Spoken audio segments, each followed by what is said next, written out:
And we are live. Okay. Let me make Awesome. sure, wait for the feed to show up here. Oh. All right, make sure this is up all the way. And yeah, I'll trim this part once it goes up on the iTunes. Just trim the video feed. That's what we do in this live show that we got here. Make sure that everything is under control, everything works. Testing. 1, 2, 3. Ah, there we go. Okay, we are up. All right. Great. Let me see. Where am I? Uh-oh, I only see your face. Where is my face? Oh, okay. I guess that works. Hold on. Let me see what's going on here. Check, check, check, check, check, check. All right. Oh, okay. Oh, I think it doesn't show your, because there's no, all right, well, then I'll just get started like this. All right, okay. I guess I'll have to just switch back and forth. Between my face and your face, you mean? I guess, no, because the profile, I'll just switch back and forth when I go here. All right. All right, let's get the show on the road. Let's do it. All right.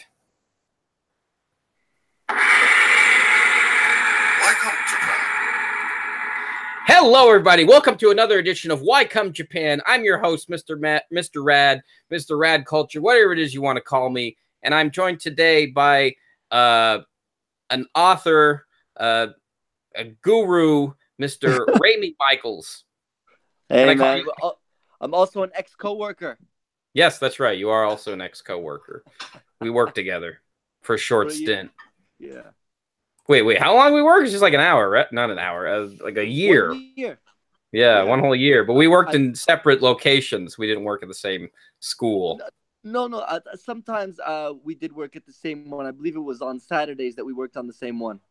Yes, at the that's same right. one. Yeah. Oh, I should probably mention, we were having a bit of a lag issue, so Rayme is only going to be a voice of God this episode. So maybe, I guess maybe in future episodes, maybe we can have him where we see him in the flesh. But for right now, it works best this way. Yeah, so here on Why Come Japan, I interview creatives, people who do creative things in Tokyo. Here, well, I guess not just Tokyo, Japan, and things related to Japan. And Rayme, I understand that you are a author. And how long have you been an author for? Well, my first 2 books came out in 2012. And my third one was written in 2012, but it didn't come out until 2014. And this is my first book. It's called Even on Mars. You just finished reading it yourself. The first book I've published in 4 years. All my books are pretty different from one another. Right. I mean, like, you've got a good list. How long have you been writing? You know, I always liked writing. It always came naturally to me. I remember having a fondness for it as early as grade 3 when I was 8 years old. I did really well without really having to try hard in the creative writing units that we do. And I used to write for fun, not just for class assignments. But I didn't start taking it seriously until I started getting into screenwriting when I was 22. Screenwriting?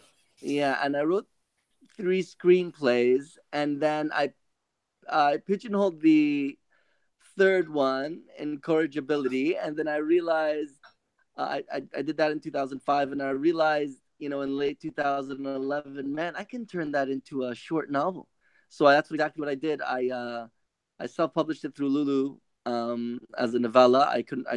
I converted it pretty much. I changed it from screenplay format to novel format, and edited it as well while doing that. And then that same year, while I was going through that process, I started writing my second novella every day, and I finished it within a month and a half. It's called Red Love. Ability. It's a dark, gory, romantic vampire thriller, and Incorrigibility is an irreverent anti-chicklet kind of comedy. As you know, you're almost done reading it yourself, right? Yeah. No, I mean, I should probably mention out there to my peeps out there who's listening, Rayme's book is now available for 100 yen on Kindle right now. Is that right? Yeah, exactly. My new book, Even on Mars, was released on June 3rd. The proof copy is almost here. It'll be here any day now. So the paperback won't go live until I approve the proof. But right now, the Kindle is available for a limited time at what you just said, 99 cents. And actually, it has the same type of humor as my first book, Incorrigibility, that the one I was just talking about, only it's different in that Even on Mars takes place on Mars in the 23rd century. So it's sci-fi and it's futuristic, but it's also a screwball sex comedy as well, like Incorrigibility is. Nice. My So, third book, sorry to interrupt you, my third book, since I'm no, talking about all of them, my third book is called Screw the Devil's Daiquiri. right. It's a dark urban comedy drama. It's semi-autobiographical, and in fact, actually, it's just 1/10 autobiographical, but nobody talks like that. We just say semi-autobiographical. And I highly recommend Screw the Devil's Daiquiri to you, Randy. It's my magnum opus. Up to at this point in time, it's my magnum opus. I hope to be able to surpass it one day, but I'm very skeptical. Why do you call it your magnum opus? Because first of all, it's of my four books. It's my only full-length novel. The other three are just novellas, and it's, as I said, it's semi-autobiographical, so it's very personal. A lot of it is about me and my childhood and how I am and just my personality, and it's heavy on character development. My other three books are not. It's very multifaceted. My friend Chris, who's actually in the dedication of the book, he's doing his PhD in Toronto. He had one of his professors read it a couple of years ago, and the prof told Chris it had the best character development of any book he'd read in the past 10 years. Really? Well, I mean, Yeah. that's like, I don't know. I haven't bought that book off Kindle. I only bought 3. I think Red Love, Incorrigibility, Incorrigibility, and then your new one. Even I on guess. Mars. Well, that rave review, I guess I got to read it now. Yeah, I didn't realize you bought Red Love too. Thank you very much. Red Love won honorable mention at the top of the list for general fiction at the 2014 London Book Festival. Not bad. Wow. Very nice. It was a great way to end off the year. Nice. All right, so I got to ask. Tell me the origins of your name again. It had something to do with the street, right? Yeah, you have a good memory, man. That's right. I remember telling you that story. Basically, when my mom was pregnant with me, she and my dad were just driving along in Toronto, and they came across a street called Rayme, with a weird spelling, Ranee. And my mom always liked the name Raymond.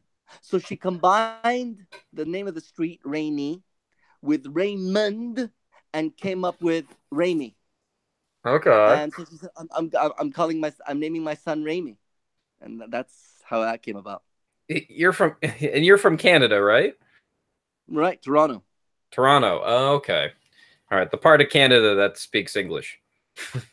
Yeah. I mean, the French speakers are in Quebec and some parts of New Brunswick, but it's mainly Quebec. Yes. Gotcha. Okay. Well, thank you for explaining that to me again, because I remember thinking, wow, I've never met somebody who was named after a street. I knew a band that was named after a street, but that's a first. All right, so let me dive down here into the nitty gritty. Now, I read your book, Even on Mars, which I quite enjoyed. Thank you for doing so. Yeah, good. Sure. I'm so happy to hear that. Yeah. Oh, I gotta ask, what was your intention with writing Even on Mars? Man, to make people laugh and maybe make them feel and think as well along the way. Mm-hmm. And that's also my intention with my first book, and with my third. Obviously, that wasn't love. There's no laughing in Red Love. It's I told you what it is. It's a dark, gory, romantic vampire thriller. It's like a bloodbath. But, right. Yeah, with Even on Mars and my other two comedies, even Screw the Devil's Daiquiri, which is actually a dramedy. It is important to me then that if they're buying a book, if the reader is buying a book, and they've been told, say by reading the description, that it's a comedy, they should laugh a few times, otherwise they're being gypped. It's like when you watch a comedy movie and 20 minutes go by, you haven't laughed once. I think that's way too long to go without laughing when watching a comedy movie, you know. So even though incorrigibility, as wacky and as quirky as it is, does have its sappy down to earth kind of moments, between the characters.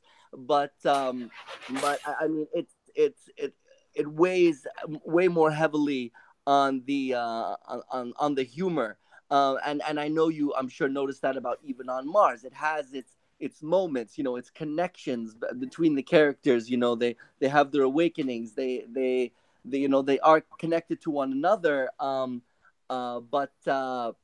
But because it's in the lines of incorrigibility, it's much more important to make people laugh just because of the type of outlandish, absurdist humor that it is. You can't be too how should I say, too involved, emotionally, between the characters, or I should say, I couldn't, uh, myself be too emotionally involved with the characters and make them too emotionally involved with each other, because it's just, that's not, those aren't the types of books that they are. Whereas Screw the Devil's Daiquiri, as I said, it's a comedy and a drama. It's a dramedy, so I could do that with Screw the Devil's Daiquiri, because it is a very serious book. It's a comedy, but it's a dark comedy, and there's a lot of emotion, there's a lot of depth, there's a lot of character development. It's important that people laugh and are entertained, as well. But incorrigibility, I really want to pull you into the mind of the protagonist, and also I developed the other characters around him as well, namely his best friend, and even one of his co-workers, Jackie, who's completely nuts. But so it depends on the book, but whether it's a screwball comedy like Incorrigibility, and Even on Mars, or a dramedy like Screw the Devil's Daiquiri, my intention is to make people laugh, think, and feel. Yeah, well, that's what you got to do as a writer, I suppose. Yeah. Okay, so in the book, two of the main characters are like, I mean, the book, Even on Mars, two of the Yeah. main characters are both writers who have been like coerced into writing positive articles. Would you say you Uh-huh. suffer from this as well? Do you ever feel like you have to write like for a format, like, oh, it's a screwball comedy, so I got to write the screwball stuff, or I got to stick to my guns, or like, oh, it's a romance, I got to write romancely or whatever. No, I write what I feel, man. Whether it's a book, or it's a poem, or it's a prose, or it's an essay, or it's a book review that I'm doing, I write what I feel. So no, I don't feel that way. Um, the two main characters, Don and Clive, are very different guys, and they're both writers, but Oh, completely different oh, types. for some Uh, context, Don and Clive are two of the characters in Even on Mars, for anybody wondering. right, right. So Don is the protagonist. Clive is his best friend. They're both writers. Don is a serious journalist, for a serious newspaper, whereas Mhm. Clive is a writer for quote unquote a health magazine, when really it's just a lascivious sex magazine, and he writes his lascivious sex column for it. And Don is more the rational. How should I say, more of the proper kind of guy, whereas Clive is the douchebag, pretty much. I mean, when you got a comedy, and there's friends, one of them has to be a douchebag. Well, yeah, I was reading some of your book, right? And like I've noticed, like there's always seems to be one douchebag. Do you particularly like writing douchebag characters? I honestly, I love it. Okay. Yeah, and incorrigibility, it's Matt, of course, who's completely nuts, and pretty much represents everything that's wrong with the human race. That's not the case with Clive. I wouldn't say Okay. that about him.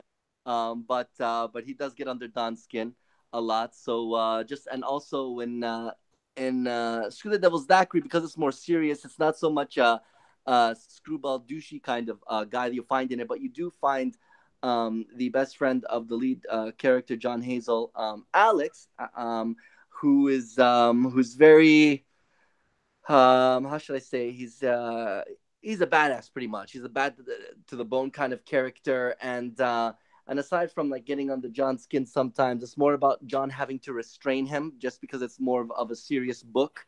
So it's a different kind of antithesis than you find between Don and Clive, or say Jesse and Matt, or Brent and Matt in Incorrigibility. It sounds like you But really know I your do love characters. them all these years. I can't just forget them, you know. Right, right. Well, like, does it take a lot of time to like craft them and to like put them into the people you want to make, or do you Okay, like base them well, off of people, or? let's take incorrigibility. I didn't do much of a background to them before I began writing, but I knew how I wanted them to be. I Okay. knew who would be what, how, in what ways they'd be polarized, in what ways they would hit head to head, because I love working with contention, and my characters can be very contentious, especially when they do butt head to head, like say Jesse and Matt do in Incorrigibility. And There's a lot of fun to be had with that. I think one of the reasons I love that so much is because a heavy influence on me was always Kevin Smith, and I will never forget when I was 14 years old and I saw Clerks for the first time. It just completely just like blew me away. I never looked at dialogue that same way again. And then Mallrats came out, and it's one of my favorite movies ever. And I know, and you can see a lot of that influence in Incorrigibility because of how dialogue driven it is, Uh-huh. and just the way they're talking. And so I do love that dynamic of guys being friends, but at the same time just getting on each other's nerves.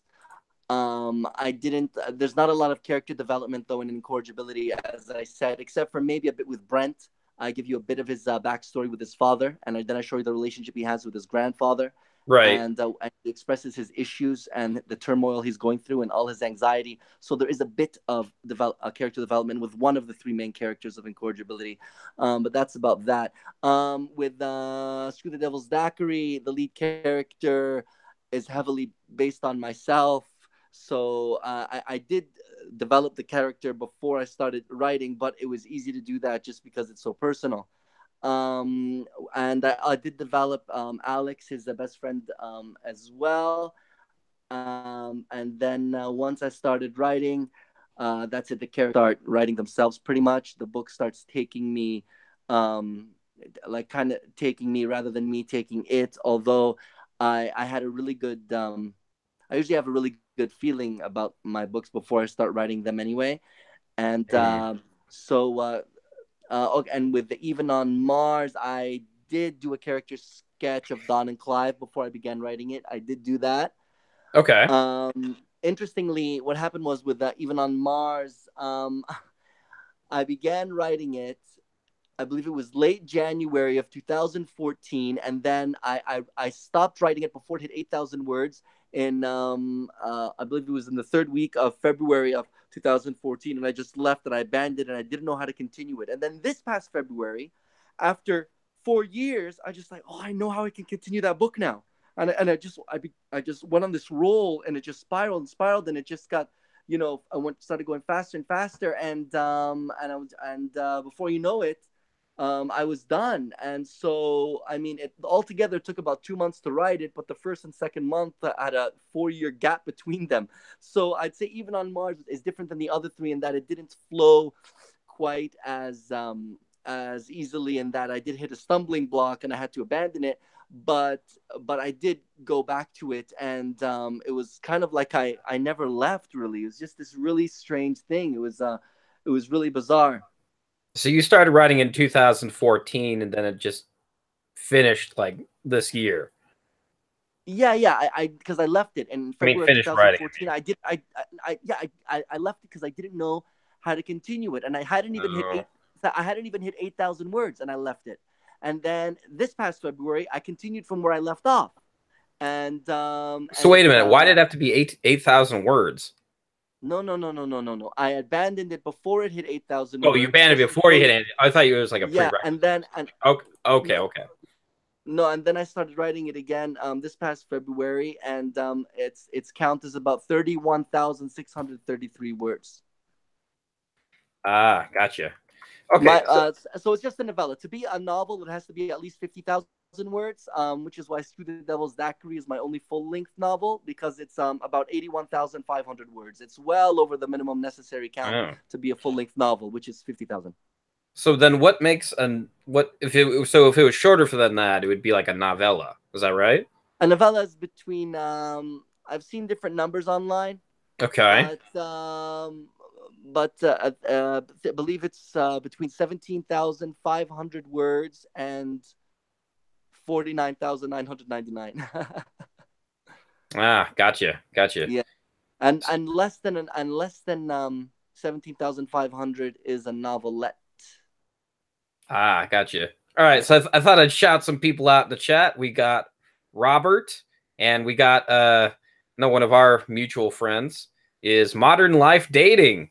Oh yeah. Yeah, hey, Modern Life Dating, thanks for hanging out in the chat. I guess I'll say hey. All right, moving on. Oh, so okay, so you mentioned that you like writing douchebags in each of your books. Like, Not in each of them. No, not in each of them. I mean, Red Love. I mean, the two main characters are vampires, and they're about they're over 300 years old, okay. and they're vindictive, and they're vicious. I mean, it's not a comedy, so it has nothing to do with that. But when I'm writing a comedy, like with Incorrigibility and Even on Mars, yeah, it's fun to do that. I mean, if it's a screwball comedy and you have friends, it just seems like a perfect dynamic to have at least one of the guys, whether it's two or three or however many, just be completely just off the wall. You know what I mean? Okay. Yeah. You know, because what I was thinking was because when I was, I mean, I guess I still am. I'm an inspiring filmmaker, but and I'd like do these. I'd write characters and I'd craft the stories and everything, and I'd always like writing these assholes. I'd really enjoy it, and I think Yeah. part of what that was really was it was just like, man, I'd so like to be able to do something like this. Is that sort of what you were when you wrote your like assholes? Was that what you were thinking? Um, it's not necessarily what I was thinking. However, there are at times things I put in their mouths, like Matt in Incorrigibility, Alex in Screw the Devil's Daiquiri, and Clive in Even on Mars. And Clive isn't nearly as bad, not nearly as bad as Alex and Matt in Incorrigibility. It's a different ball game. Sometimes I put things in their mouths that I I wish I've said, or I mean I have thought but never said, or have felt but was too bashful due to the politically correct status quo to say. So yes, I mean I'm not. I mean almost all my characters are some part of me. So even the ones I dislike and probably wouldn't be friends with in real life have some element of me in them and them in me. You Right. know, so I don't disagree with everything say that Matt says. I certainly And don't Matt from disagree with every Incorrigibility. right, Matt and Incorrigible. And I don't disagree with everything that Clive says in Even on Mars. And obviously Clive is an angel in comparison to Matt. I mean, come on. But yeah, no, it's a lot of fun, you know, to play with characters, you know, and to express yourself through them. You know what I mean? Because I mean, in a way, some might say, you know, you're just hiding behind your characters, and maybe the writer does do that a bit, but you know, it's part of the beauty of being a writer. You don't have to agree with everything your characters say. You don't have to disagree with everything they say either, just because they're jerks. True. Yeah. Modern Life Dating says, is writing assholes a form of catharsis for you guys? For me, it is definitely. How do you feel, Yeah, Rayme? yeah, it could totally be that way. Absolutely. Sometimes you need that loud mouth, you know, to take on what you hate most in the world, even though that loud mouth often embodies other aspects of life that you wise. You know, it can be ironic, and it's a part of the. It's like a paradox, you know. But yeah, absolutely, they can be your alter ego's mouthpiece. Absolutely. True. Here, hold on. All right. So, where would you say the prime inspiration for this book, Even on Mars, came from? I don't know, man. You know, when I was a kid, I loved Total Recall with Arnold Schwarzenegger. You know, I think that movie had a Totally heavy is like a Total Recall thing. It really is. had like a heavy impact on me. I mean, the chick at the bar with the three tits, I could never get that image out of my mind. Every time I think of Total Recall, I think of the hot, believe she was Asian chick with the three tits. It had a huge impact on me when I was 9 years old. I could never get that image out of my head. And I think that was a huge inspiration for my insane, fucked up, anatomically mutated mutant women, and even on Mars. I mean, I don't know, man. Plus it's so funny, you know, the Total Recall. You know, like they sit down for breakfast, and the first thing he says is, "Let's go to Mars." I mean, who says that first thing in the morning? You know, or like she has all these great, has all these great lines. Like she's hitting him because he keeps dreaming about that woman, and she's like, "It's not funny, dog. You dream about her every night." And she tries to get off the bed, but he grabs her by the leg and he goes, "But I'm always back in the morning." You know, I love that shit. It kills me. You know, it's so good. Or what's the other one? By when he sees his brain's former self on camera, and he goes, "Howdy, stranger. This is Hauser." You know, I just love that fucking line, like himself mocking himself from the past. And he's like, "I do not remember this person who used to be in this body. I'm not giving it back to him." You know what I mean? I just thought it was just so interesting, you know? Yeah. So we could call this Raimi's Total Recall. Yeah, in a way, maybe. I mean, it's I mean, yeah, I mean, even on Mars is there's a lot of mayhem in it. There's a lot of murder. So in a way, it is an action sci-fi comedy. You know, in a way, it is. You know, not as much as Total Recall. You know, Total Recall is just like go go go go go because it's not supposed to make comedy. So there aren't you know it's not about repartee. You know what I mean? Mm-hmm. But I think that movie had a huge effect on me as a kid. Huh. Yeah, no, I could definitely see that. I mean, there's a lot of Total Recall elements. Like, I don't know, it's been so long since that movie came out, so I didn't even draw the connection to Total Recall to. Yeah, man, it's not as good now when you watch it as an adult. I watched it again a few years ago after having not seen it for years, and I was a bit disappointed. You know, it's nostalgic, but it's not as good as you thought it was when you were a kid. Let's put it that way. I don't know, man. I love that movie because it's sort of No, like no, I felt the same way, man. Just trust me. Watch it now. Watch it now. You'll see what I mean. I saw it a couple of years ago, and I remember Oh yeah, really enjoying it. I'm like, man, they had so much fun making this movie. You can just tell. and you liked it as much then as when you were a kid. I think I liked it better, like when I was an Holy adult. shit! Yeah, That's because I awesome, man. I envy you.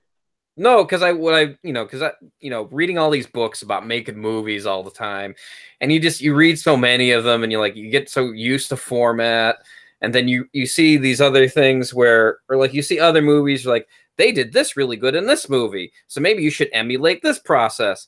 But like, there's so many in Total Recall. There's so many inside jokes. There's so many like moments that make you just say, "What the fuck," and then there's these other moments where how do I articulate this?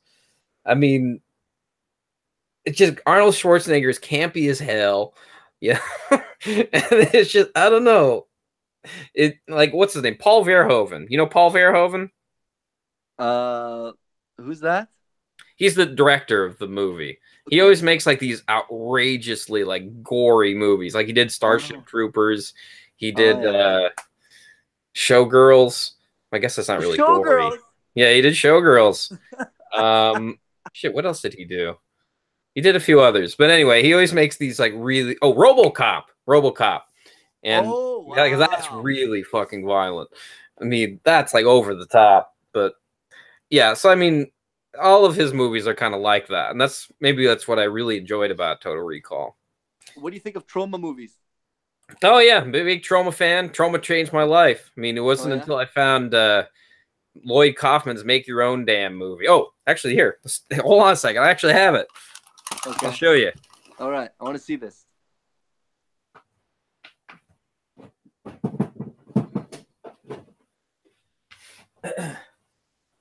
Ugh. All right, I'm back. So it's right here. Mm-hmm. Make your own damn movie, and I've gotten it signed by him twice. So I've met him 2 times. Yeah, I know, right? Whoa. So he came to Tokyo a couple of times. Nice guy. You'd like him. It's funny. How many? He makes trauma movies. Yeah, Lloyd Kaufman. Yeah, that's right. How many has he made? I don't know. He's a producer. He owns the company, so Oh wow. like around, I guess, over 100, maybe. I mean, producing probably wise 100, Wow. but fuck, what is it?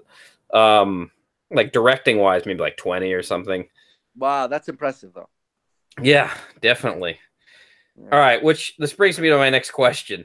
I mean, maybe this is a weird transition. I don't know. Fuck it. I don't need a transition.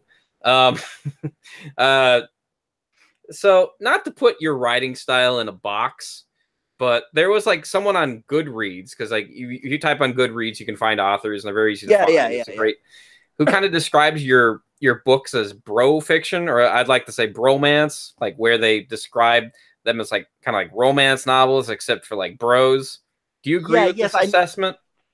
I know the review you're talking about. Yes, I had asked her to do a review of Incorrigibility, and she did refer to Incorrigibility as bro fiction. Yeah, I think that's a fair assessment. Incorrigibility is bro fiction, absolutely.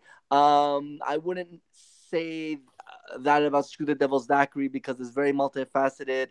It deals with childhood trauma. It deals with so many things that contribute to the psyche of the protagonist, John Hazel. I definitely wouldn't call that bro fiction. And obviously Red Love is a vampire novel. It has nothing to do with that at all. Even on Mars, I mean, there's a bit of that element, but between the three main guys, Don, Clive, and Ragnar. But I wouldn't go as far as to call Even on Mars bro fiction because so much of it has to do with trying to stop the antagonist, Lillian Rumsfeld, who's out of her freaking mind. I mean, she's completely nuts, and you know what she wants to do. You know her plan, her scheme. And they want to stop her. So, and there's murder and stuff, and obviously it's heavy on the sexual innuendo and sexual content because it is a screwball sex comedy while having its futuristic sci-fi elements. So I couldn't box Even on Mars as bro fiction. It wouldn't work. Incorrigibility, yes, she was right about that. Really? Yeah, because the impression I got on it, I mean, because there's a lot of sex in that book. I mean, like a lot of it leads up to like a lot of like, I don't know, a majority of it takes place where the main characters go and then they have sex, and then they go over here and then they have sex. Are you talking about Even on Mars? Yeah, Even on Mars. Right. Was this just your general impression of like how Mars would be in the future, or how the future would be? Not necessarily, but it's my take on so part of the cornerstone of it, it's like a motif in the book, is that in the future there's no shame left on sexuality, which for me would be really but at the same time Mars is so would be so boring to live on because it's so barren, lifeless, that people need sex more than ever to keep themselves entertained and connected to life, and to have that adrenaline rush, that drug that that makes them want to wake up in the morning, keep their mind off of the just the gloominess of being on such a dead, barren, lifeless planet, so disconnected from the planet that they originate from, which is Earth.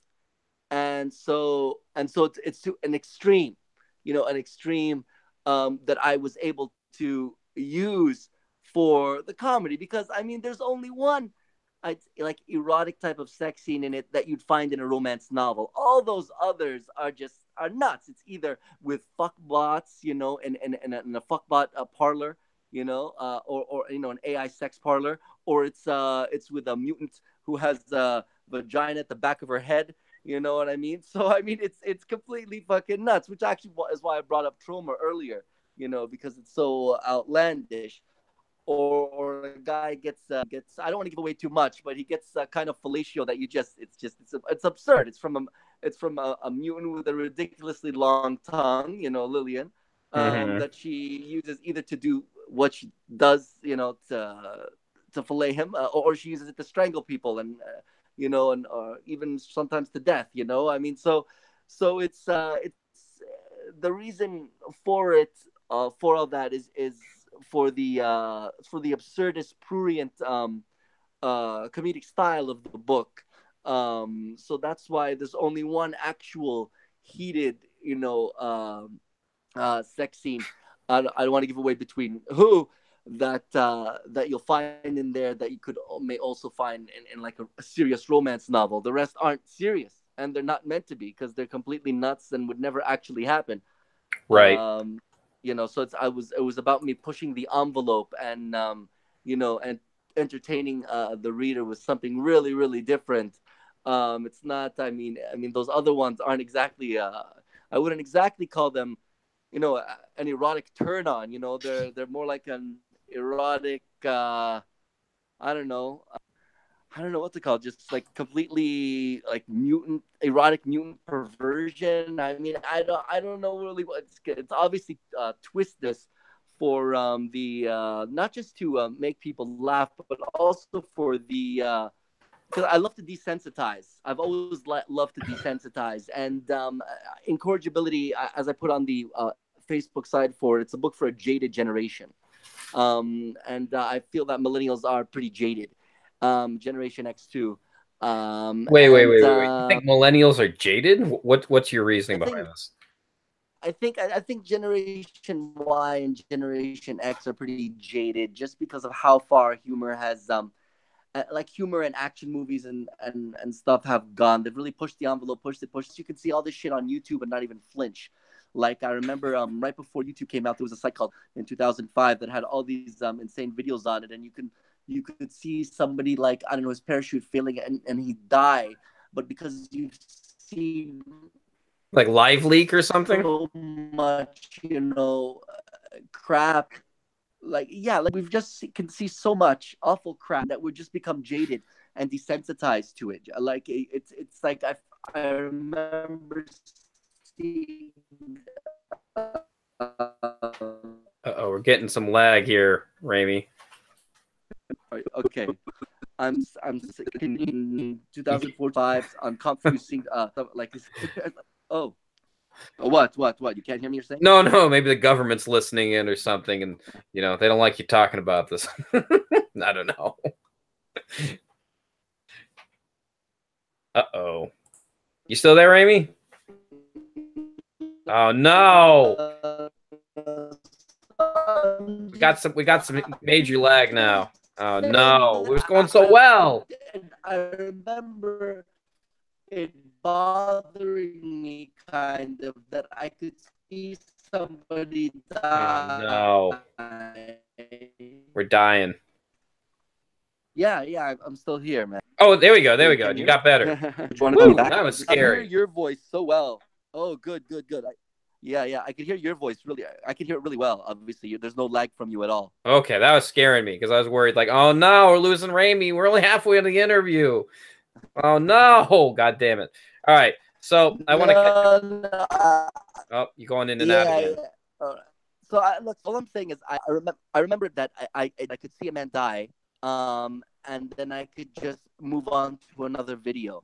Shoot fails, and then he die, and because I'd seen so much death, real death, I felt bad. It didn't really affect me in terms of sympathy the way it would have a few years prior, and I think that contribute to us becoming jaded, not just about like comedy and being harder to make people laugh, using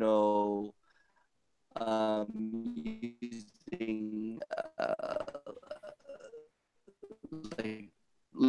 lascivious kind of humor and stuff, but in Oh, there we in go. terms of real life, like seeing people suffering. What? Okay, so yeah, and so yeah, so your question. Okay, so So basically, I also have that as well, which is not a comedy, but I really pushed the envelope. In chapter two, my two star-crossed vampire lovers crucify a priest to an altar and then have graphic erotic sex on it. You know what I mean? But Right. that's my yeah, yeah, yeah. So I really don't hold back when I write, and I don't feel that I should need to. I enjoy pushing the envelope, not just to shock for the sake of shocking, even though shock can be effective in waking people up. I use it just because I do like to desensitize um, what remains in terms of like any kind of puritanism and sexual like uptightness that still exists in a lot of us. I'm not necessarily saying it's good to be jaded, but at the same time, let's put it this way: if somebody is at all sexually uptight, they shouldn't be reading any of my books, like any of them, like at all. It'll bother them a lot. Got it. But I Get some don't more lag like here. don't like pettiness and More lag. I don't think Rayme can hear me.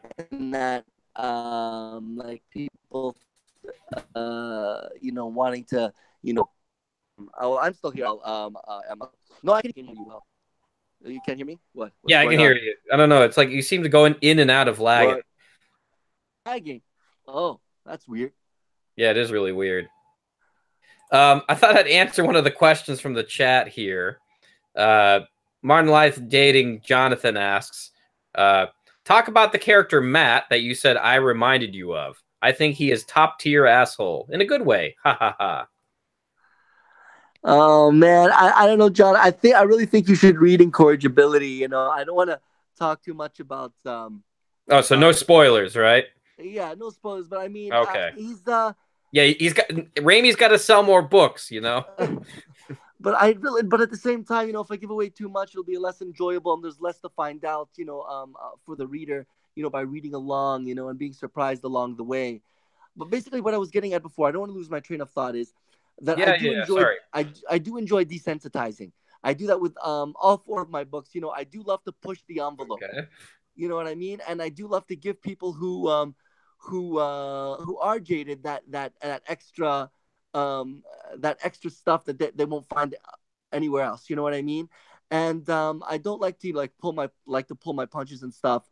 And I just have a lot of fun with it. So with a book like Even on Mars, because the whole premise is so absurd, with it taking place on Mars in the 23rd century and there being all these weird mutants, and it being a sex comedy, I could really go all out, with my imagination, with that, and so I did, basically. Okay. So every book that you try to do, can I say this? You try to desensitize people. No, well, I'm not trying to desensitize, but I do like to, put some kind of, element in there that's just like whoa, in each of my books. Like it's A Screw the Devil's Daiquiri is a really kind of serious comedy, so there's not like so much of that. It's not absurdist, and at the same time, it's not some violent thriller like Red Love is. But there is a bit of that in there as well. It's like with due to the outlandishness of the characters, and particularly one named Jackie, who's completely off her rocker. So all my books have some element of desensitization, I'd say, in it, and all of them are good for like the jaded kind of reader. And I do also wage war in my writing against Puritanism. I can't stand it. I can't stand people telling other people what they should or should not watch, should or should not read, should or should not listen to. I could never Right. stand that. We only live once. And I don't believe in this mind body split where it's like, okay, we have this soul and we have this body, and the body is bad and the soul is good. And to be pure and clean, you have to deny yourself, your body, and deny your body enjoyment as much as possible. I hate all that stuff. I just think it's just austere ascetic bullshit. And I just love being that extra, you might say nihilistic nudge to push against that, in a way. And so that element, I believe, is in all four of my books to some extent. Okay, so like after you watch like a live leak video, like I saw a man die today, gotta write a book. No, I'm oversimplifying it, but do you ever feel that way? Um, you mean if I see? Well, okay, there are like I love realism and surrealism. Let's put it this way. So there's so in Screw the Devil's Daiquiri, it's a very surrealistic and realistic book at the same time. So surrealism and realism meet head to head in it. And so if I see something not just in the news, but in my life or in getting to know others that I think is book worthy or worthy to write about and significant enough, then I will try to incorporate it into some story in some way to give it that the outline it deserves, and to give it that narrative it deserves, and I'll use it to assist me in whatever narrative I'm working on. So no, I don't necessarily need to write about every, tragic thing I see. I mean, I'm not a tragic writer. I would not consider myself a tragic writer at all, obviously. But Right, there right, are right. there is tragedy like in Screw the Devil's Daiquiri, just because I've experienced it, and it's semi autobiographical, and there is tragedy and even on Mars, because people die. It is a screwball comedy, but at the same time, I like to I, I don't want to write about not everything is worth writing about to me, and if something is significant enough, be it something very lighthearted or something very dark, something that will make you happy or something that'll make you tear up. I mean, if it's powerful enough and emotional enough and real enough and could really reach into you and make you feel and think and and make you feel more grounded toward this world and that you live in, then yeah, I think that's important. It's important to me to write about and incorporate into my work. However, it's not, as I said, it's not a necessity that, it's just there's so much out there. There's only so much I can write about. It can't just be, everything, obviously. Right, right, right. Yeah, no, I get it. I mean, I do the same thing. Like, I mean, well, not just you, everybody. It's like people just watch the news, they read a book or something, and they get like, "Hey, that'd make a great idea for a story." So yeah, Yeah, exactly. I totally get that. Yeah, like I mentioned Kevin Smith earlier and how much he influenced me. Like not just Clerks and Mallrats, but Chasing Amy and Dogma as well. I love his stuff, but also I love Quentin Tarantino, and he had a heavy influence on me as well. It's action movies, but sometimes they can be hilarious, and the dialogue can be so witty and so quirky and so interesting. And so he also had this like heavy influence on me, and I love dialogue. And I think Kevin Smith and Quentin Tarantino are the main reasons why, especially Kevin Smith, are the main reasons why I love working with dialogue so much. Like I would say that Incorrigibility and Interesting. Even on Mars are heavy on dialogue and are dialogue driven, despite all the action that's in Even on Mars as well. Huh. Yeah, and also, Screw the Devil's Daiquiri. It has a lot of narration, but I'm also keen on my dialogue in that as well. So I think, I mean, dialogue and narration are both important to me, but I lean more to dialogue and as a method for expressing myself. Right. Especially in my very first book, Incorrigibility, which barely has any narration because it was originally written as a screenplay anyway. You know what I mean? Okay. Interesting. But you think it works better as a book? Not necessarily that it works better as a book. It's just that I didn't feel it should just collect dust to the end of time and I do Ah, nothing with right, it. right, right, right, right. I wanted to put it out there. Interesting. I have a friend who's a producer. She really wants it to turn it into a movie, actually. Well, that's awesome, man. Yeah. Okay, so despite living in Japan, I noticed, because you and me both live in Tokyo. I noticed that your stories don't often take place in Japan or focus on Japanese philosophy or concepts. I mean, is there a reason behind this? Well, as I told you before, my first two books came out in 2012, and I wrote Screw the Devil's Daiquiri, my third In book, Canada, right? that same year. And yeah, and I didn't come to Japan until 2013. Ah, And gotcha, so, gotcha, so, gotcha. so my fourth, this new book, Even on Mars, is the only one of the four that I wrote while here. And there is like some Japanese like element in it in terms of like Okay, like there are prefectures, for example, Right, anywhere on right. I Mars. remember that part. I mean, I could Yeah, tell yeah, little Asian touches here and there, but yeah.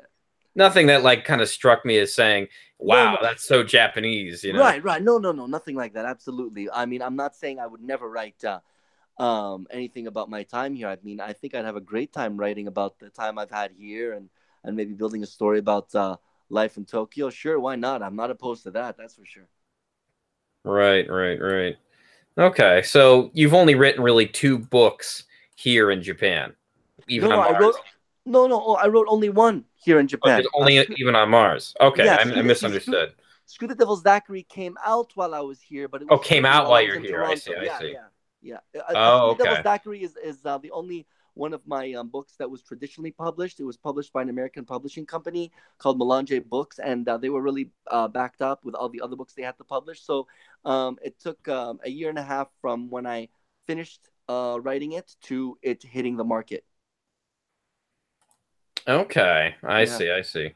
So, do you think you'd ever write a book that had kind of a lot of Japanese influence in it, or you have no ideas on that, or do you find the concept just hard to struggle with? Um, I mean, it's not something I really feel the need to do right now. But I mean, I could see myself in the future writing a book about my either my life in Tokyo or like and building an like a wacky story maybe around that, or just about just life in Tokyo in general and just creating characters out of thin air. I mean that it sounds like a lot of fun, a lot of fun. I'm not opposed to that at all. Tokyo's an incredible city. I've loved my life here. It's a city that never sleeps. It's just I never liked Toronto. That's for sure. Yeah. I felt right at home as soon as I got off the plane here. And yet I can't speak the language. It's unbelievable. Yeah, no, it definitely is the city never sleeps. It makes New York look pathetic, you know. Yeah, I've never been to New York. I don't know. It definitely sleeps. I'll tell you that much. Anyway, okay. So, all right. There seems to be a lot of descriptions on your books, like warning about explicit content.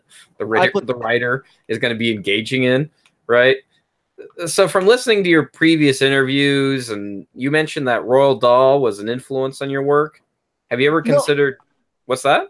I said I had told Stu Taylor that when I was a kid, when I was 8 years old, I turned into this huge bookworm, Oh, okay. and Roald Dahl was one of the Oh, for some writers. context for the listeners out there, Stu Taylor is a man who interviewed Rayme back in It was September of 2015. okay, September 2015. Okay. Yeah, yeah, Continue. Sorry. yeah, yeah. So basically, I turned into this huge bookworm, and I used to love reading Roald Dahl, and it really got my imagination flowing. I also liked reading Judy Blume and this book about a vampire rabbit called Bunnicula. I also loved the My Teacher Was an Alien series. Do you remember that? My Teacher Was an Alien. My teacher fried my brain. I do remember that. My teacher flunked the planet. It's just I love that shit. It just Was it grabbed me. Louis Like as soon as I Sacker? saw Was that who it was? I forget the name of the author. As soon as I saw the cover for My Teacher Was an Alien, it was love My at first sight. I knew teacher. I'd love the book, and I did. And I love that whole trilogy. I think that there's a fourth one actually that I didn't read, but I love that shit. I love Choose Your Own Adventures as well, and just Oh, okay. I'm googling it right now. I'm looking at it right now. Man, these books kind of scared me as a kid. yeah. I don't know. I remember it was Later this on, like Goosebumps that freaked me out. oh yeah, Anyway. yeah. Later on, I really got into R.L. Stein when I was 10 or 11. I really got Yeah, into R.L. right. Stein, and when I was 12, I read Chain Letter 2 by Christopher Pike. You remember Christopher Pike? Christopher Pike. Who's that again? He wrote Chain Letter and Chain Letter 2. I don't know what else. I only read Not Chain familiar Letter with 2. those. No, but honestly, Chain Letter 2 had a heavy impact on me when I was 12 reading that. I'd never read anything like that before. I thought it was really amazing, and it was so interesting. I still remember all these years later. I still remember some of the characters and the struggles of the protagonist and stuff. I don't Huh. really remember the plot that well, but I really loved it. It was just really real, very mature. I felt for a book directed at like teens and preteens, but I mean, I thought it was really awesome. Yeah, no, sorry. I'm looking at some of the titles of that like the author's name is Bruce Covell. I remember the series too, Yeah, and I'm looking at like all the different versions of the book, and they have one called "My Teacher Flunked the Planet." yeah, yeah. I just said that one. My teacher flunked the Wait, planet, I didn't even, okay, and my I'm teacher, sorry. yeah, and my teacher fried my brains. All I can think of is like my teacher fucked the planet. Oh, I see, I see, I see. Yeah, I think the first one, the one that kickstarted it, was My Teacher Was an Alien. Yeah, that's right. Yeah. Okay. So you're really into those, and that's part of what got you really into Yeah, like writing and all that stuff. yeah, I loved reading that stuff. I loved reading novels and choose your own adventures, and I loved writing short stories for class. And I started writing poetry when I was 9, the following year. Um, and yeah, yeah, I think. But even before that, I always knew that when I would start reading novels, and just books in general, I'd find the truth in them through other people's perspectives that I wouldn't be able to find on my own. I just knew that instinctively when I was like 6, 7 years old, that one day I would really get into reading and it would really change my life for the better. And I was right about that. Okay, so you wouldn't say Roald Dahl's one of your favorite authors anymore because that's just like kid shit or something, right? No, Is that no, no. right? Yeah, I mean, as a kid, he was one of my favorites. Maybe if I read his adult, he wrote stuff for adults. If I read some of his more mature stuff for a mature audience, I would feel that way again. But if you want to know who I like now, I mean, I love Terry Southern. He wrote the screenplay for Doctor Strangelove, and he wrote this hilarious Rabelasian book called Very Candy. southern. Yeah, you know Doctor Strangelove, right? Yeah, yeah, of course. Yeah. So he wrote the screenplay, and he also wrote this book called Candy, published in 1958, which was banned in England for a lot of years because it's so Rabelasian and he really pushes the envelope. It's so licentious. I love it. It's so good. It's so smart. Has a lot Blue of sex movie. appeal, and it really pushes the envelope, which is, as I said, I love. I love that. And they made it into this awful movie 10 years later in '68 with all these great actors. Even Marlon Brando was in it. Actually, Ringo stars in it too. But the movie was terrible. It wasn't written by Terry Southern. It was written by some other guy, and they just butchered it, Hmm. man. It just totally butchered it. It's such a piece of shit movie. But I highly recommend the book. I like Milan Kundera. Yeah. I love the unbearable lightness of being. Oh, I've Uh, heard of that. That's yeah, by him. yeah, written in '82, Oh, released in '84. That influenced Screw the Devil's Daiquiri. I I'm looking I his name up now. Man, he's on a lot of shit. Yeah, yeah. Barbarella. I saw that. Easy Rider. Wow. Casino He Royale. he wrote Cincinnati Easy Kid. Rider. I don't know. I'm looking at it right now. Maybe I'm misreading this shit. And maybe he worked on the movie. I don't know. I'm sure he must have worked on the movie because that movie was mainly improvised. I Yeah. saw I heard Welcome to interviews Why with him Come talk. Japan, where we read Wikipedia. I'm joking. Yeah, and I love George Orwell. I love 1984. I love Animal Farm. I loved Catcher in the Rye. That's a classic that they make you read in high school. Yeah. There's a Toronto author named Elise Friedman. She has this great novel came out in the '99, very personal book. It's called Then Again. It's a great book. And yeah, a lot of great writers out there. I love Charles Bukowski. I got into him a couple years ago. I'm currently reading Hollywood by him. It's the story of him writing this, being hired to write the screenplay for what would become Barfly, and then just the whole process and all the characters he meets along the way and stuff. And Hmm. so I love his work. He's hilarious, really smart too. I do want to get into reading his poetry. I haven't gotten into that. I've just been reading his novels thus far. The only one I've ever like really paid attention was Post Office. Have Oh you read that yeah. one? Is that a Oh, good one? hilarious, man. It's Yeah. All awesome. I right. love. Yeah, I just I read it. I believe it was last summer that I read that. Yeah, great book. Yeah. Yeah. Okay. Did you I read mean, I Women? bought it. I haven't I've read it yet. So I mean, Yeah, I've read repost that parts of it. But and read Women. It's hilarious.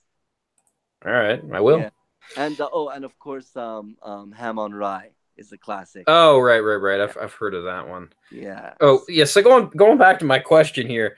So would you ever consider writing a children's book? Because I mean, it's a lucrative business, or no? Yeah, I have considered it. I absolutely have Oh, considered it. really? I mean, yeah, I think it would be a lot of fun, like a children's novel. Yes, I could do that. Absolutely, I could. Like my teacher's an alien. Well, I mean, I don't. I'm not a plagiarist. I'll have to come up with my own theme, I guess. Well, I mean, I don't know. Isn't it like everybody copies everyone these days? I Like mean, there's nothing new under the sun. You mean? yeah. I mean, there was it. Mark Twain was saying something like there hasn't been an original idea since the beginning of time. Man, I don't know, man. I Yeah, don't know. I'm not saying directly plagiarize it, just like cut up the book and just write Rayme Michaels underneath it or something, you know. But okay, so you'd be interested in sort of like a young adult fiction. Yeah, yeah, definitely along the Okay, lines of R.L. Stein and Christopher Pike. Arl Maybe, Stein. yeah, maybe something more like toned down, like Roald Dahl too. Maybe.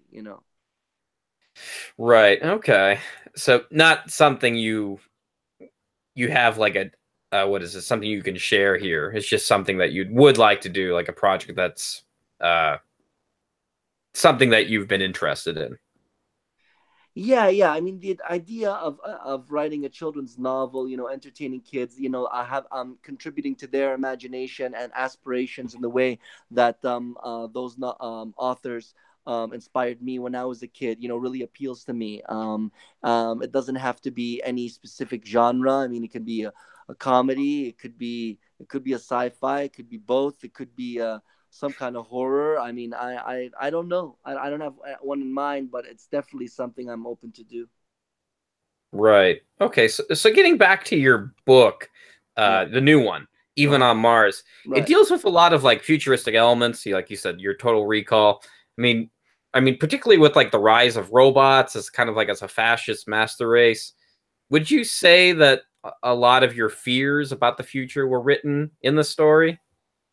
First of all, it's my second book with a theme of a master race in it. Red Love has that same theme. Oh, really? The idea is in the lead character Paul's mind of converting those who are worthy of vampirism to being vampires, to then ruling the world as a master race and subduing the majority who up till now have been the the rulers, and it's the reason why the world is in the shape it's in.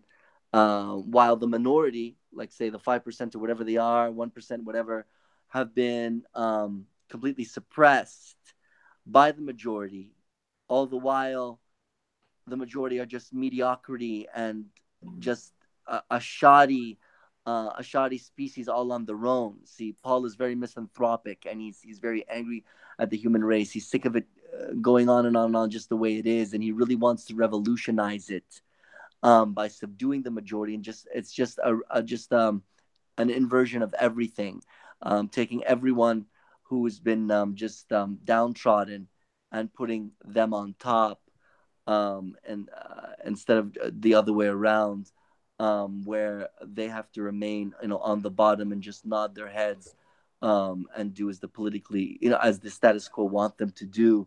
Meanwhile, they're far superior to the majority, and would make better leaders than the majority have been up till that point. And the reason that this theme of a master race is in Red Love and Even on Mars is because I'm a person heavily influenced by Friedrich Nietzsche. He's my favorite Right. philosopher, and he's the Oh, he's the one really? he's the one who hastened me on my path of academic study. I mean, his book on the genealogy of morals, which I read back in October of 2006, when I Uh-huh. was on a Nietzsche reading binge, hastened my decision to go get my undergraduate degree in philosophy. And so I went back to school. I did a major in philosophy with a minor in psych. Then I went on to do my master's degree, and I did my master's major research project on Nietzsche. And Really? that idea of slave morality versus the morality of the ascending type, the overmen or superhuman. That's Supermensch, it's right? a Nietzschean concept, and that concept has come out in two of my books, Red Love and Even Now on even on Mars now. Mars. Yeah. Huh. Okay. Would you say you have an overall fear? Because a lot of people do nowadays of the robot uprising. I mean, it's not. It's. I guess it's kind of a fear. In the beginning, it'll be really hard Right. because As I don't want to spoil the book, but there's a part, or there's a lot. It seems like there's a lot of stuff where robots kind of control people's lives to a certain degree. yeah, man. I mean, it's gonna be probably even more than that in reality. I mean, I was lenient, I say that Don's papers. Right. I mean, you seem to give your characters, especially the robot ones, a lot of empathy. So, I mean, you feel like they're actual humans rather than just, robots that we just push around and kick and, get mad at. Because you know how we Oh, love to get mad at inanimate objects, oh, I know what you're talking about. I know what you're talking about. Um, okay, well, okay. First of all, I wouldn't necessarily say it's a fear I have because I know ultimately it's gonna be for the better, where people don't the human race will not have to work anymore. Eventually, that's what's going to happen. They won't have to work unless they want to. Um, You in the think beginning, so? yeah, eventually. In the beginning, it'll be really hard because, I mean, people will be losing their jobs and they'll have no job to go to. They won't be qualified for anything else, and that's like they'll feel outcasted. But then it'll reach a point, well, where nobody can have a job, right? Nobody will be able to find something to do because AI will be doing it, which means there's going to have to Right. be a revolution in economics. And I don't address this in Even on Mars because it's a serious political economic issue, and I don't address this in Even on Mars. And Even on Mars, I like the. I mean, I don't want to give too much away, whatever, but there are people are like allowed to work. They can find something to do if they really want to work on it. In my book, Even on Mars. But I mean, and what's gonna happen? That's not gonna be the case. I mean, in real life, I mean, it'd be AI doing everything, and I mean, okay, maybe writers who write fiction will still be able to have jobs because people prefer to read the writing of a human being than of a fiction made up by AI because it seems impersonal and cold, and they just don't like the idea and it turns them off. Okay, so maybe people who write fiction, like in movies and stuff, maybe they'll have jobs. Maybe painters will still have jobs, because people will prefer to look at a painting drawn by a human. I don't know, maybe, or maybe humans will be completely obsolete and we won't even have that at our disposal. The point is, there has to be there's going to have to be a revolution in economics because everyone will still have to survive.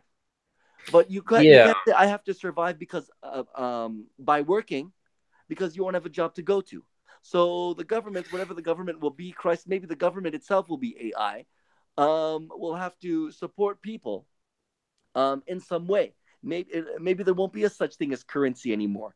Robots will be fixing themselves and designing even better robots and more advanced AI. So we won't need people doing that. Okay, one thing I fear is AI going to reaching a point where it reaches a singularity of complete self-consciousness and it sees human beings as a hazard and a danger to Oh, itself. right, right, When right. we Well, have that's what Elon Musk even says that. So yeah. Right, and we have a scenario like in Matrix or Terminator where AI wants to completely annihilate us because we're in its way, and it's in its best interest of self-preservation that it get rid of us. Okay, that would be Mhm. really fucking terrible, and I do have a bit of a fear of that. Yes, but I mean, aside from that, I mean, I'm not so worried about like jobs and stuff. Right, because one thing I've pictured about the future is just that, like, when I was a kid, we always used to talk about terms of like things as being futurist, like, man, in the future it's like if there'll be a cure for cancer, there'll be a cure for this, we'll be able to like fly to work or whatever. I mean nowadays we have stuff like this, the iPhone and everything. And but I feel like I want to say that I feel like our lives have become, I mean, nowadays, uh, they've become like they've given employers more of an excuse to give us more work to do. Like saying, oh, well, you have a computer. Well, why don't you go do that? Like, and just recycle some content or whatever, right? Here, I've worked for a couple of companies that did that, where they have these technology and they just want you to recycle content, copy paste everything. Mm-hmm. Yeah. I mean, do you picture it like more? Do you picture it more like that, or do you picture it more like a Wall-E situation, where I mean, I guess they're both kind of dark visions of the future, both the ones I'm saying, but Wall-E, where you've seen Wall-E, right? No. The Disney movie. It's like a movie where Earth becomes too dirty and nobody can live on Earth, and so they all send everybody to a big spaceship in the sky, and everybody just sits around and watches TV all the time. Oh, okay. Maybe I should watch it. Sounds funny. Yeah, okay. So you kind of picture life being more like that. I guess I don't know. Both of those are kind of negative, but you do picture the future being something more of where we'll have more free time. Yeah, man. I mean, if it reaches a point where robots can do every single job known to man, all we'll have is free time, and robots doing everything for us. Right. Okay. So I mean, I guess there's no end. I mean, because my philosophy is that I always want to stop being a futurist or saying, man, in the future we'll be able to do this. But like, yeah, but it'll only cost $10,000. You know, it's like they'll cure baldness or something. Yeah, but it only costs $20 million. You know what I'm saying? Yeah, yeah. I mean, you never know how much it'll really cost. Chris, I believe it was in 2014 when these British scientists created a beef patty in a petri dish in a lab from just the Oh, cell of right. a I've heard cow, about but it this. cost £250,000, I believe it was. So I mean, that's how far we are from making something like that affordable to the common man. So in the beginning, things like that are really expensive, then they just become cheaper and cheaper and cheaper until they become commonplace. I mean, they're still mapping up the genome, and they want to reverse the aging process. Eventually, you'll be able to pay money at some cosmetic place so that you start getting younger every single year instead of aging. I mean, it's really incredible. It seems too far fetched, but eventually, maybe not in our lifetimes, but it is going to happen. Where they will retard the Hmm. aging process using genetics. They'll be able to use what they know about genetics to completely make it impossible to get an STD. They'll make you. I touch on that quickly a bit in the book. Like you will not be Wait, I able don't to. remember that part in the book. That was in the book? Yeah, it was in brackets. I'd say how Don doesn't have to Man, use I a must have read condom. it too fast. Uh, yeah, yeah. Anyway, don't worry, don't worry. It's not. Okay. It's just a small sentence. It's just one sentence where I mentioned that to explain why Mm. the protagonist isn't putting on a condom. But yes, Oh. yeah. So go back there, man. You'll Yeah, find it. I guess I have to now. You'll find it. You'll find it. Don and Huh. Mandy. Yeah. So yeah, so eventually they'll be able to alter our genes so that we're completely immune to STDs and all these things. And so the future looks bright in one sense. I mean, but at the same time, if we have to live on Mars, as in my book, because we've destroyed this planet and used our technology and our technological ways just for avarice, I mean, then, the joke is on us. I mean, we don't want that. That's interesting. I mean, so who knows how it'll go. Okay. I mean, so politics and politicians also seem to play a major role in this book as well. Was there something you're trying to say about them by writing that in this one? Okay, look, man. As soon as I Uh-oh. was as soon as I was old enough This sounds like a to lecture. no, as soon as I was old enough to realize the the avarice and narcissism and will to power and just like often egomania of politicians, I was able to realize, holy shit, most of these pricks are just fucking liars. I mean, they're just bullshit artists. That's all they are. You know what I mean? And then from that moment onwards, politicians just became so fascinating to me. They became fascinating. That just unabashed, um, corrupt kind of behavior, that Hmm. corrupt kind of ego, that just completely corrupt, ambition every day of just wanting to wake up in the morning to just screw the little guy to get as much as you can, all the while putting on this game face for the camera that you're in fact in it for the little guy. just turning what you are on its head with just like an Oscar Academy Award, play acting routine where you actually get voted in and are thought as a nice person when you're really like this monster. It's just incredible to me, and so much can be written on what I've read be called the political parasite. I mean, it's just fascinating.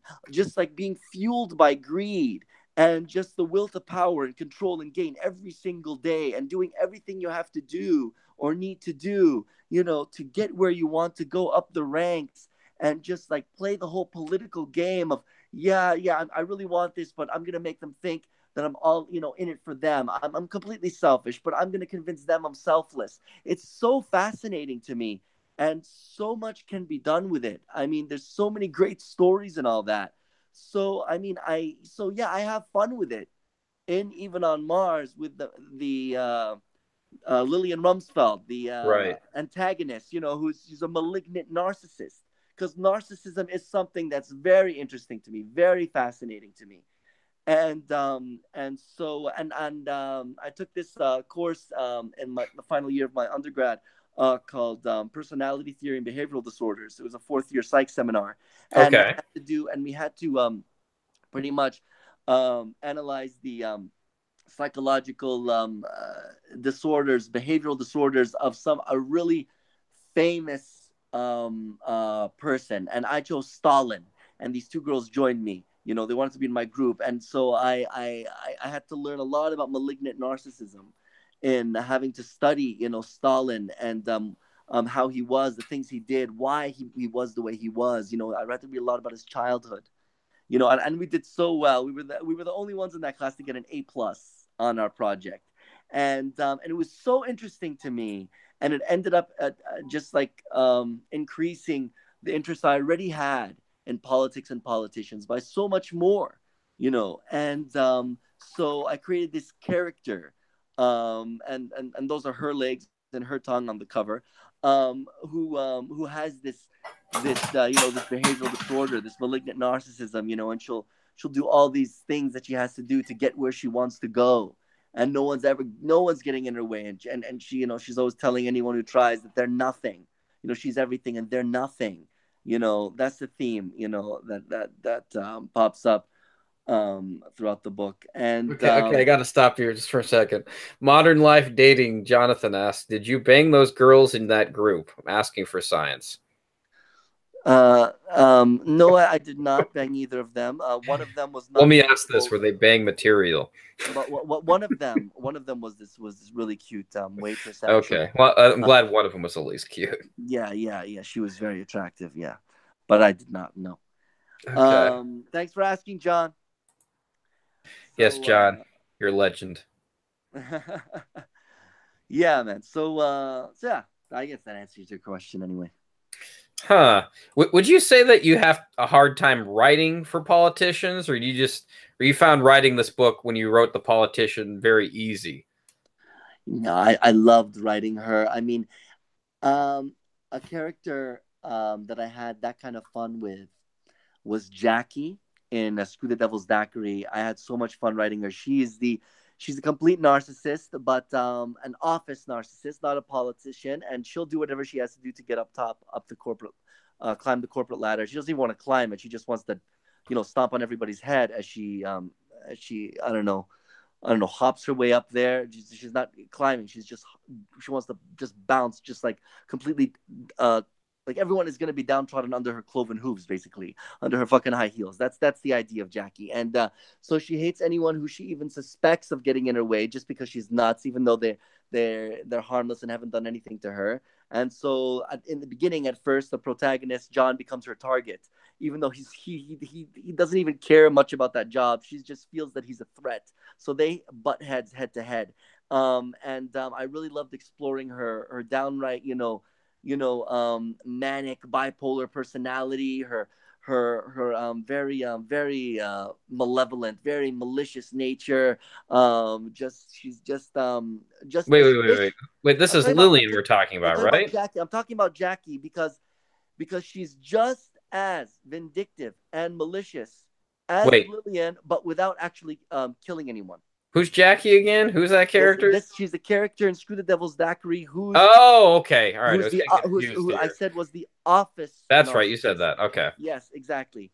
And so it's because office politics I always found hilarious too. I haven't only found politics to be interesting. Office politics is really interesting, and I've worked in offices and I've seen it go down. And then I've always found, I'd love that movie when I was a kid.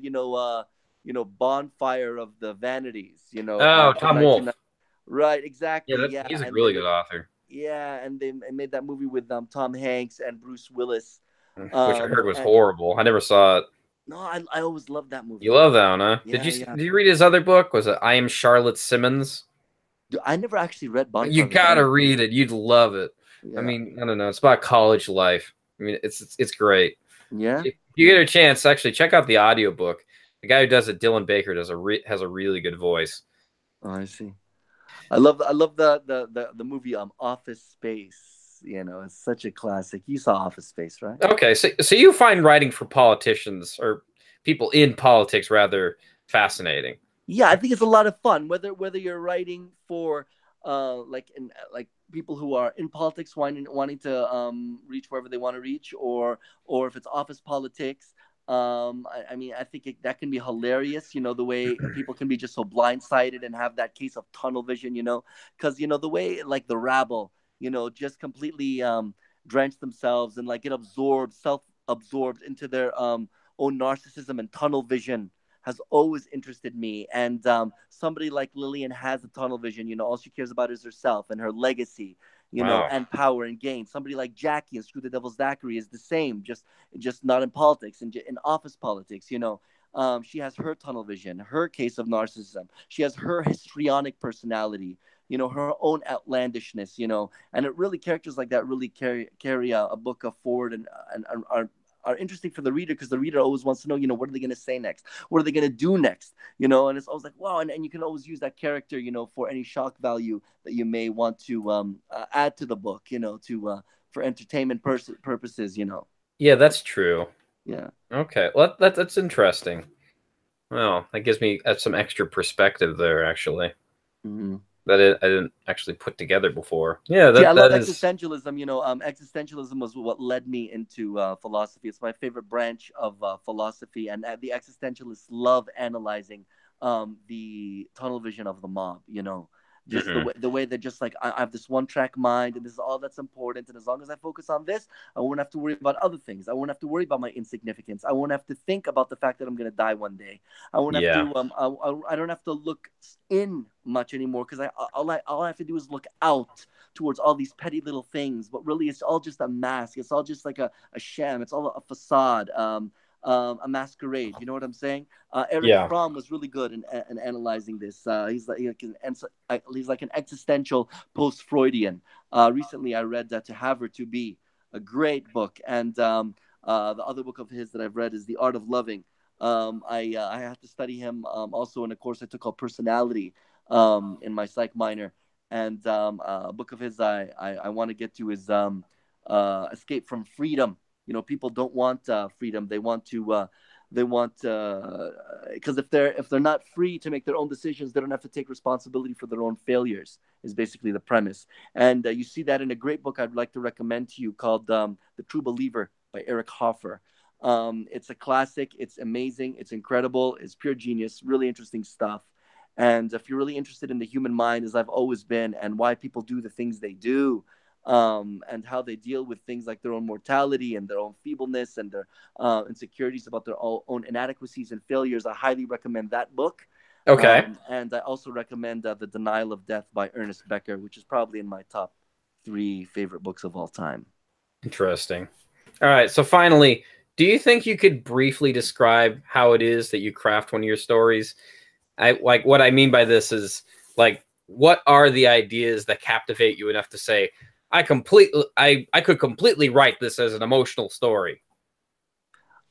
Um, with Screw the Devil's Daiquiri, that was just like breathing pretty much because of how personal it is, and it is emotional. It's my emotions in it, and I build on that. And it flowed very naturally. With Red Love, the emotion in there is the wrath and madness of the lead character, Paul, who's been alive for over 300 years, and he's so sick of the human race and disappointed and disillusioned to no end by the human race, and is disgusted by their stupidity, and his emotion is vengeance. It's it's just indignation, you know.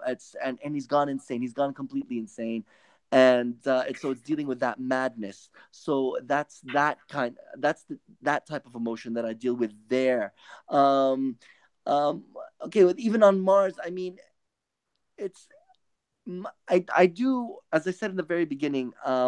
My goal was also to make people, you know, think and feel a bit here and there, but it was mainly to make people laugh. It's nothing, you know, autobiographical in any way, you know. But my main concern is so I get an idea, you know, for a book, and it depends on what genre it falls into. I mean, with a book like Incorrigibility, I don't need to get emotional. I really don't. Actually, with Even on Mars, I didn't have to get emotional, but I did. You know, at some parts, you know, because it just felt right. Even with Incorrigibility, there is emotion there, even though there really doesn't need to be. So it's even when a book can be like completely just like about I don't know, just a quirky, you know, outlandish humor. It, because you're in my work, I like to deal with humans and the human mind, you know, and human relations. It's gonna be there. It's just naturally going to come up. You know, it's not necessarily going to be intense and all the way through it, like in Red Love and Screw the Devil's Daiquiri, which I would say are very intense in their own completely different, separate ways.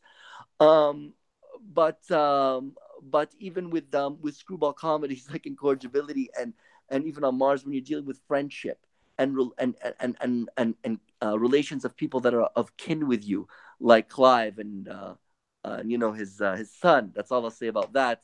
I mean, you end up you end up writing the emotion there. It ends up like writing you almost like it's just it ends up coming out through the storyline.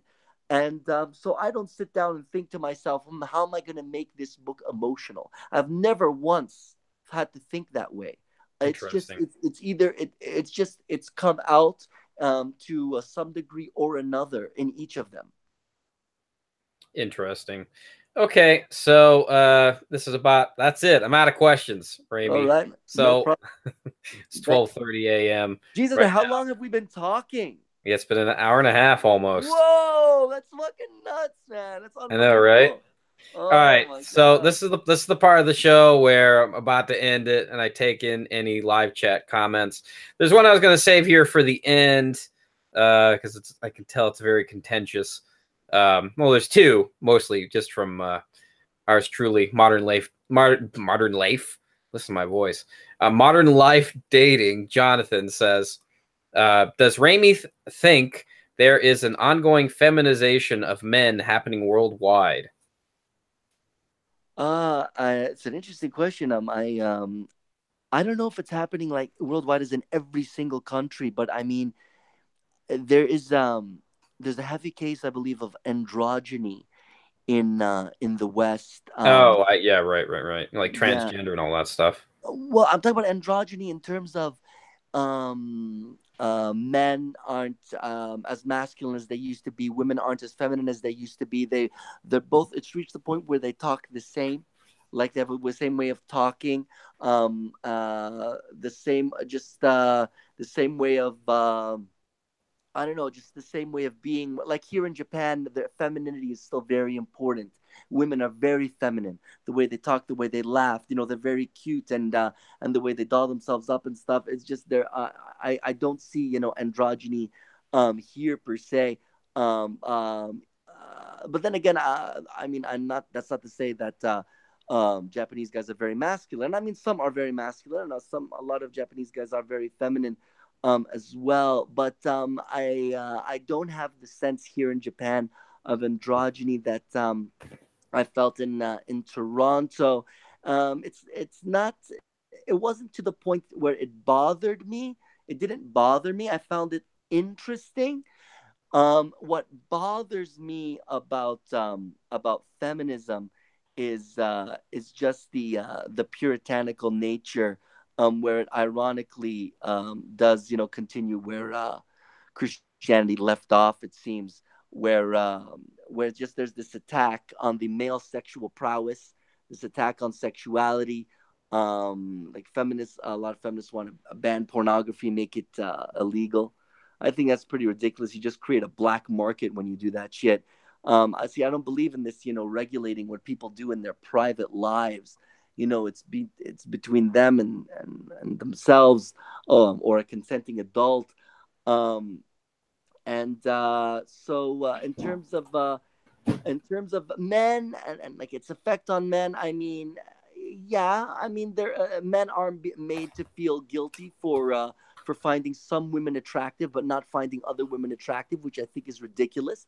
You can see a lot of it on YouTube, a lot of it, where if you're not attracted to a woman of a certain size, then they call you bigoted, instead of just being like, that's the way you are. They can't just accept that that's the way you are. You're attracted to a certain body type. It doesn't mean you're a bigot or you're prejudiced or sexist or whatever. Just because you're not attracted to someone who's obese, you're attracted to someone who's thin.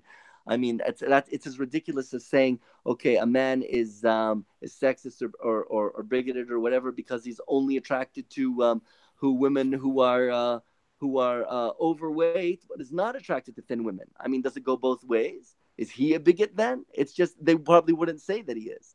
Or like really extreme cases where with the transgendered argument where they say if you're not attracted to a man who feels that he's a woman, then you're a bigot because you see him as a man still, which I think is absolutely absurd. I mean, you can't help but see him that way. He has the genitals of a man, and he looks like a man to you. I mean, okay, I'll accept he's female if he feels that he's a woman, but I'm not just gonna lie to myself to appease anybody and say, yeah, okay, fine, he is in fact a woman and I'm attracted to her. It doesn't work that way. We're not machines. We don't have this switch that we can just make ourselves attracted to whoever. I mean, we have preferences. Humans have preferences. I mean, I don't understand why feminism had to just go this. It's like we're down this rabbit hole where we just want to slander people as bigots and call them all these awful things. And for what? It's just an expression of resentment and self-loathing. Something that Nietzsche waged war against. He hated Christianity because it's an expression of the downtrodden, subjugated, oppressed, and underprivileged of the Roman Empire. And its morality completely coincides with the lives they led. And so, and that's what feminism is doing. It's misandry, it's hatred towards men, and it's one of the reasons Jonathan would like Matt and incorrigibility, because at one point in incorrigibility, Matt rants and raves about feminism, that it's just all about power. Who has it, who wants it. I mean, that's an example of an asshole in one of my books actually being a mouthpiece for me. We were talking about that earlier. Right. So yeah, I'm really happy, that feminism has always fought for equal pay for equal work. I mean, just like I'm happy that Martin Luther King fought for the black people to have a right to vote and to get equal pay for equal work. It's just as important. But then feminism just, it just took things too far, took it to the realm of sexuality and wanting to dictate to people what they should and should not find attractive. And it's just ridiculous. It offends I think it's obscene, actually. It's pretty awful. And yes, if you're gonna make young men, like teenagers who are very impressionable, feel guilty for finding a woman and say a Playboy magazine attractive, but not finding another, I don't know, regular girl walking down the street attractive, then yes, that's going to have a really bad impact on his ego, the way he sees himself, how he feels about himself as a growing adult and man. And you should not do that to people. You shouldn't fill people with unwarranted guilt. It's conscience rape. It's one of the reasons I can't stand Christianity, and it's just continuing where Christianity left off. I mean, I wrote this blog back in I believe it was 2011, I believe it was, called "Feminism is the New Christianity."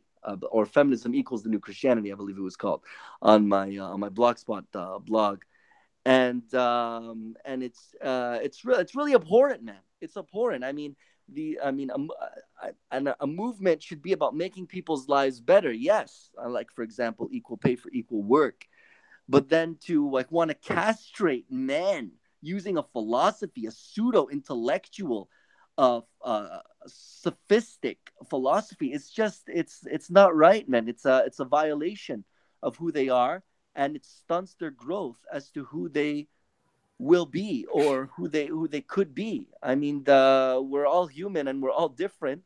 I mean, Christ, I don't think I'm a bigot for not wanting to fuck every single human being I see. I mean, it's like feminism negates itself.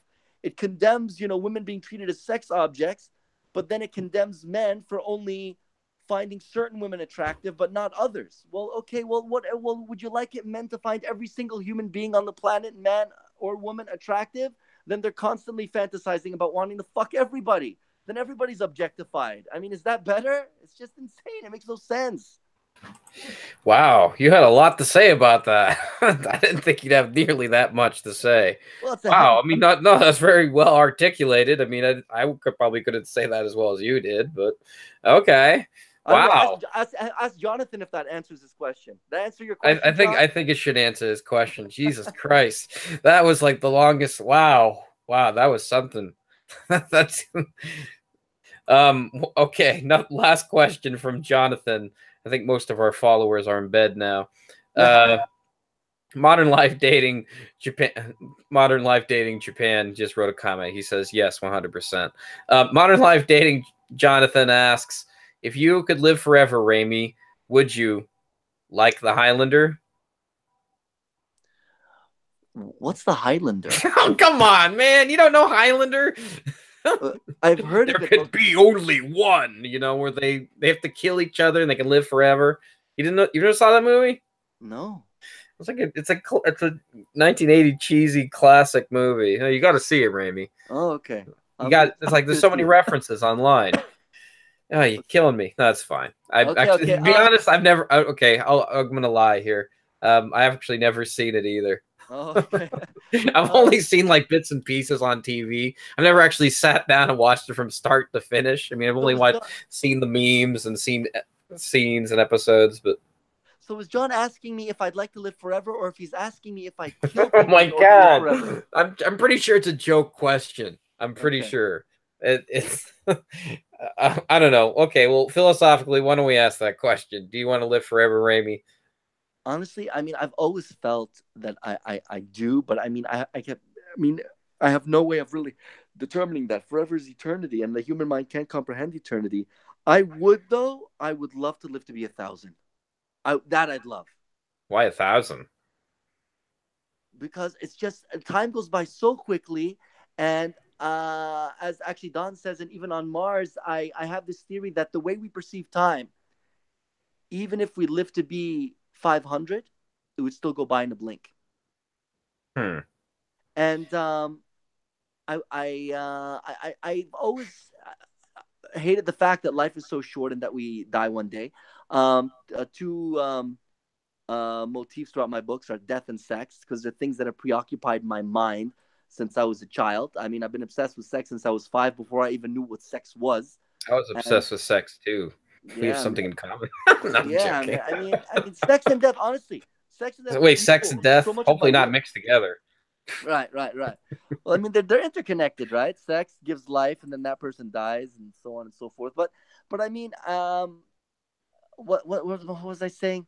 So yeah, something about living forever. Right. Sex so and the death. idea, like that we live to like be 70 or 80 or like even 90 years. Like, what the hell am I gonna do with that? I mean, it's nothing. It's nothing.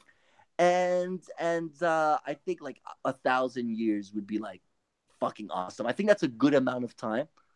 But honestly, even like 500, I don't think 500 would cut it for me. All right. Yeah. Okay. Well. All right, Rayme. Do you want to say anything before we go? I just want to thank you, Radley. I did not expect this interview to be even half this long. I thought we'd get through the. No. I mean, I like making it this long. It's like awesome. A hangout session, Yeah. Only for about an hour. Oh man, this is awesome. Well, it was a lot of fun. Thank you so much. I'm so sorry I got tongue-tied sometimes. I was really nervous going into it. I didn't know how you're it would fine, be. man. Oh, cool. Thanks, man. And I appreciate you allowing me to promote my books and stuff. And thank you so much for reading. And Yeah, I'm gonna finish that one. I haven't finished Incorrigibility. Incorrigibility. Yeah, that's the one. I couldn't pronounce it when I first saw the book. When you after you finish Red Love, I highly recommend Screw the Devil's Daiquiri. All right, I'll give it a look.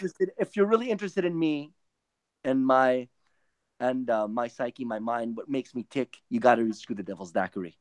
Got it. Noted. Yeah. All right. Thank you so much. Yeah. So all of the well, I got to tell people to push the buttons before we stop push the stop button.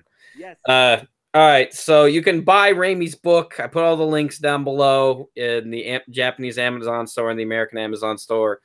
You can go to his blog spot, Rayme's Tumblr, all the stuff that he shared, his YouTube, where you can listen to the interview where he does with Stu Taylor. Much shorter than this one. It's about 10 minutes. Thank you for everyone who joined the live chat, who was here in the chat talking to us, sent questions. And I want to say that this show is also on iTunes. You can subscribe to that, and you can give us 5 stars.